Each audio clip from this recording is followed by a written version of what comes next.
नमस्कार, स्वागत है आप सभी का। आपके साथ मैं हूं अपर्णा मौसम। शाम के 5 बज चुके हैं और हम हाजिर हैं अपने खास कार्यक्रम 5 की आंच के साथ।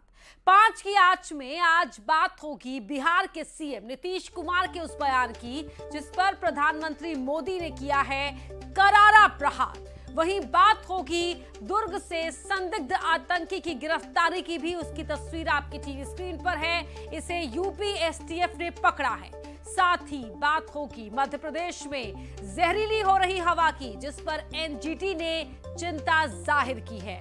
बात करेंगे दुर्ग में आयकर विभाग के एक्शन की भी और साथ ही मध्य प्रदेश के शराबी चूहों की भी बात करेंगे। तो आइए शुरू करते हैं 5 की आंच। तो दुर्ग से बड़ी खबर इस बीच आपको बता रहे हैं जहां संदिग्ध आतंकी को गिरफ्तार किया गया है। यूपी एटीएस ने दुर्ग से गिरफ्तार किया है ये संदिग्ध आतंकी। भिलाई के स्मृति नगर चौकी क्षेत्र से इसकी गिरफ्तारी हुई है। इसका नाम वजीउद्दीन है। वजीउद्दीन को ट्रांजिट रिमांड पर लेकर गई है यूपी एटीएस। अलीगढ़ मुस्लिम यूनिवर्सिटी से ये पीएचडी कर चुका है। अलीगढ़ में निजी कोचिंग में पढ़ा रहा था वजीउद्दीन अरसलान। तारिक की गिरफ्तारी के बाद भागा। अलीगढ़ से भागकर दुर्ग पहुंचा था वजीउद्दीन। तो यूपी एटीएस की टीम यहां पहुंची। यूपी एटीएस ने इसे दुर्ग से गिरफ्तार किया है और अब ट्रांजिट रिमांड पर लखनऊ लेकर जा रही है यूपी एटीएस की टीम। अलीगढ़ एएमयू से, अलीगढ़ मुस्लिम यूनिवर्सिटी से पीएचडी करने के बाद अलीगढ़ में ही एक प्राइवेट कोचिंग सेंटर में ये पढ़ा रहा था और भागकर अलीगढ़ से ये दुर्ग आ गया था जहां से इसे यूपी एटीएस की टीम ने पकड़ लिया है। धर दबोचा इसे वजीउद्दीन नाम का ये शख्स और अब इसे लेकर ट्रांजिट रिमांड पर लखनऊ लेकर जा रही है यूपी एटीएस। यूपी एटीएस के द्वारा कल एक व्यक्ति को जो स्मृति नगर चौकी का निवासी था, प्लाट नंबर 127 एसबीआई कॉलोनी में रहता था, उसको अपने यहाँ के अपराध में गिरफ्तारी हेतु हमारे चौकी में इंटीमेशन दिया गया था। उसके पश्चात पुलिस के द्वारा उनको सहयोग किया गया। तत्पश्चात उसको गिरफ्तार किया गया। किस प्रकार का मामला था? मामला यूएपीए जो अनलॉफुल एक्टिविटी प्रोटेक्शन एक्ट के तहत मामला था और राष्ट्रद्रोह से संबंधित था। उस मामले में उनकी गिरफ्तारी हुई है। तो अलीगढ़ से भागकर दुर्ग पहुंचा था वजीउद्दीन और यूपी एटीएस की टीम ने इसे वहां से पकड़ा है। अब इसे लखनऊ ले जाया जा रहा है ट्रांजिट रिमांड पर। ये बड़ी खबर और इसके जरिए अब इसके और साथी का पता भी लगाया जाएगा। क्या कुछ पूछताछ में ये उगलता है इस पर भी नजर रहेगी। और अलीगढ़ मुस्लिम यूनिवर्सिटी से ये पीएचडी कर चुका है।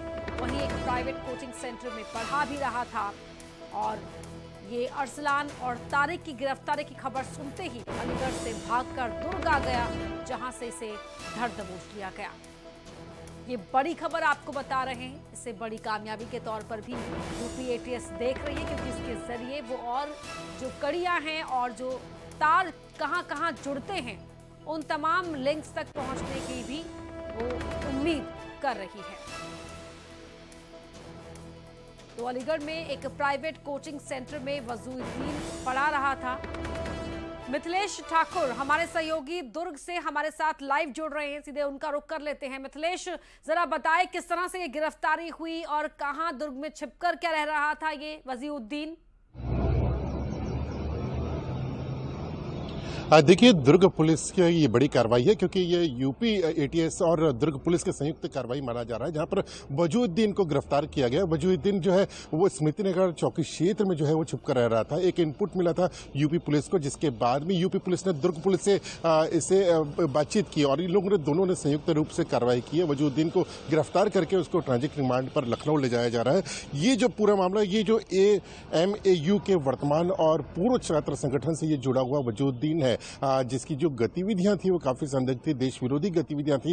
इस वजह से इसके पहले 2 साथियों को गिरफ्तार किया गया था। उसके बाद में उनकी निशानदेही पर ये तीसरे का पता चला था जिसके बाद में आज ये गिरफ्तारी की गई है। तो अभी पूछताछ होगी। बहुत कुछ इसमें सामने आने का है कि यहाँ पर दुर्ग में वो कब से रह रहा है। ये बताया जाता है कि दुर्ग में जो है वो छत्तीसगढ़ का ही रहने वाला है। दुर्ग में आकर रह रहा था, वो कब से रह रहा था। अब पूरी छानबीन होगी। छानबीन होने के बाद में बहुत कुछ स्पष्ट हो पाएगा कि आखिरकार ये यहाँ पर कब से रह रहा था। तो अभी फिलहाल ट्रांजिट रिमांड में गिरफ्तार करके ले जाया जा रहा है और वहां पर जब कोर्ट में पेश किया जाएगा और पूछताछ की जाएगी। जी, क्या इसके पास से कुछ डॉक्यूमेंट्स भी मिले हैं या कोई और सामान बरामद हुआ हो, उसके बारे में कोई इनपुट मिल पाया हो? और छत्तीसगढ़ में मूल रूप से कहां का रहने वाला था? क्या दुर्ग का ही?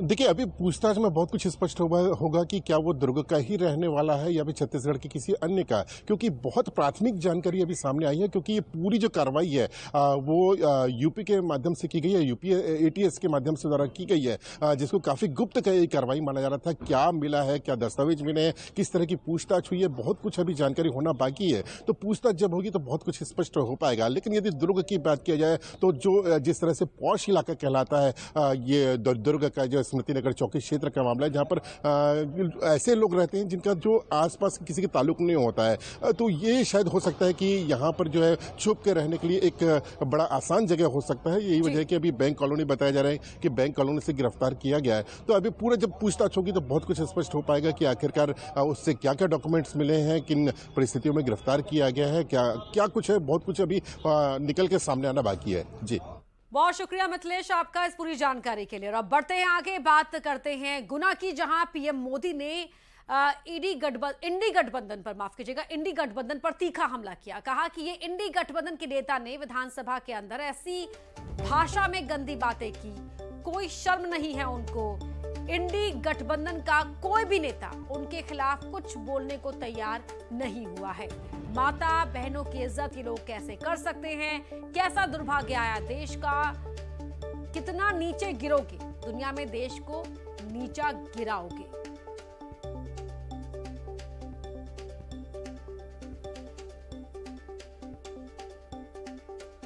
उन्होंने कल एक घटना की तरफ उनका ध्यान गया होगा।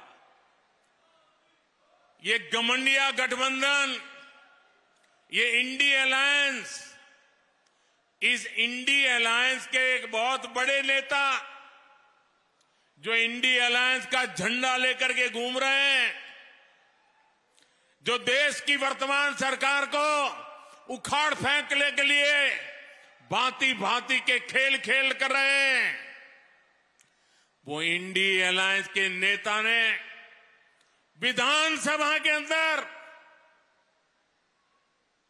जिस सभा में माताएं बहनें भी मौजूद थी, कोई कल्पना नहीं कर सकता है ऐसी भाषा में बद्दी बातें की। कोई शर्म नहीं है उनको। इतना ही नहीं, इंडी अलायंस का एक भी नेता माताओं बहनों के इतने भयंकर अपमान के खिलाफ एक शब्द बोलने के लिए तैयार नहीं हुआ। जो माताओं बहनों के प्रति ये दृष्टिकोण रखते हैं, वो कभी आपका भला कर सकते हैं? माताएं बहनें, इतना ज्यादा लड़कियां पढ़ रही हैं, आप क्या महिलाएं पढ़ रही हैं? इतना ज्यादा महिलाओं के हित में काम किया गया और हमने कोई बात कहा है, अगर मेरी किसी बात को लेकर के तकलीफ हुई है तो मैं अपनी बात को वापस करता हूं और मैं अपनी निंदा करता हूं। मैं दुख प्रकट करता हूं कि मेरे किसी एक शब्द के चलते अगर किसी को तकलीफ हुई है तो आपने कहा मुख्यमंत्री शर्म करें। मैं न सिर्फ शर्म कर रहा हूं, मैं इसके लिए दुख प्रकट कर रहा हूं और अपनी सारी चीजों को वापस लेता हूं। वहीं मध्य प्रदेश समेत 7 राज्यों में वायु प्रदूषण ने चिंता बढ़ा दी है। एनजीटी ने खराब AQI का संज्ञान लेते हुए चिंता जाहिर की है। MP, यूपी समेत 7 राज्यों की हवा जहरीली हो गई है और इसके लिए कहा है राज्य सरकारों को कि वो प्रदूषण रोकने के लिए कदम उठाए। राज्यों के अधिकारियों को अपनी रिपोर्ट दाखिल करनी होगी। मुख्य सचिव CAQM चेयरमैन को रिपोर्ट देनी होगी। 10 नवंबर तक रिपोर्ट देने का निर्देश दिया है।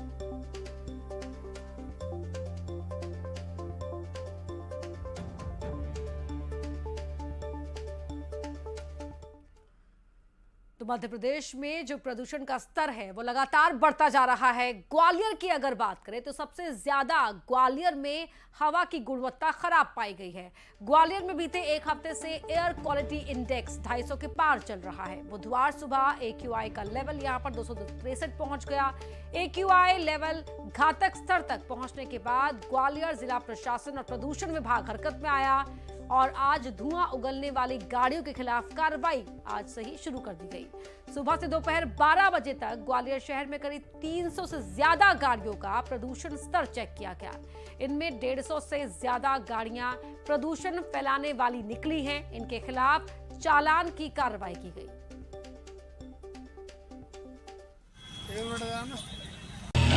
जैसा कि हमें आदरणीय कलेक्टर महोदय से जो निर्देश मिले उसमें पुलिस अधीक्षक श्री राजेश चंदेल सर एवं ऋषिकेश मीणा सर के मार्गदर्शन में आज निर्धारित मानक पॉल्यूशन से अधिक पर जो वाहन चल रहे हैं शहर में उनके विरुद्ध आज चालानी कार्रवाई नगर निगम, यातायात पुलिस एवं पॉल्यूशन कंट्रोल बोर्ड इन तीनों के द्वारा संयुक्त रूप से कार्रवाई आज यहाँ फूलबाग चौराहे पर चल रही है। छिंदवाड़ा से एक अजीबोगरीब मामला सामने आया है। यहां के कोतवाली थाने के मालखाने में पुलिस ने जब्त की गई शराब को रखा था। चूहों ने थाने में ऐसा आतंक फैलाया कि पुलिस ने भी अपना माथा पीट लिया। दरअसल चूहों ने यहां शराब की 60 बोतलें खाली कर दी।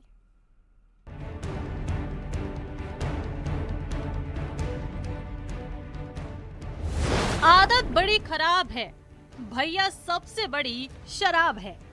इतनी बड़ी कि इंसान इसकी लत चूहे को भी लग जाती है। ऐसी लत की चूहे ने कोई 1-2 बोतल नहीं बल्कि 60 बोतल शराब डकार ली। सुनकर हैरत में पड़ गए तो जरा इस खबर को देखिए। ये चूहा है, ये वही चूहा है जो शराबी बन बैठा है। चूहे के गैंग ने थाने में रखे 60 बोतल शराब को गटक लिया। अब इसे देखकर कहेंगे कि छिंदवाड़ा में चूहों की आदत हुई खराब और पी गए थाने में रखे 60 बोतल शराब। बता दें कि MP में चुनाव है, आचार संहिता भी लगी हुई है। इस दौरान पुलिस वालों की धड़ पकड़ जारी है। पुलिस लगातार सर्चिंग कर अवैध शराब को पकड़ रही है। इस शराब की बोतलों को थाने के मालखाने में रखा जाता है ताकि न्यायालय के सामने सबूत के तौर पर इसे पेश किया जा सके। ऐसा ही कुछ हुआ था। शराब की बोतलें रखी गई थी। अब चूहे की मौज हो गई और चूहे ने थाने में रखी हुई 60 बोतल शराब को गटक लिया। पुलिस जब मालखाने में गई तो शराब की खाली बोतलें मिली। फिर क्या, पुलिस हैरत में पड़ गई। जांच हुई और ये तलाशा गया कि आखिर बोतलें गई तो गई कहां। आखिर में पता चला कि इन बोतलों को चूहे ने गटक लिया। इसके बाद पुलिस ने जाल बिछाया चूहे की गिरफ्तारी के लिए और अब चूहा गिरफ्त में है। ये तो एक चूहा है, बाकी अभी फरार हैं जिसकी तलाश जारी है।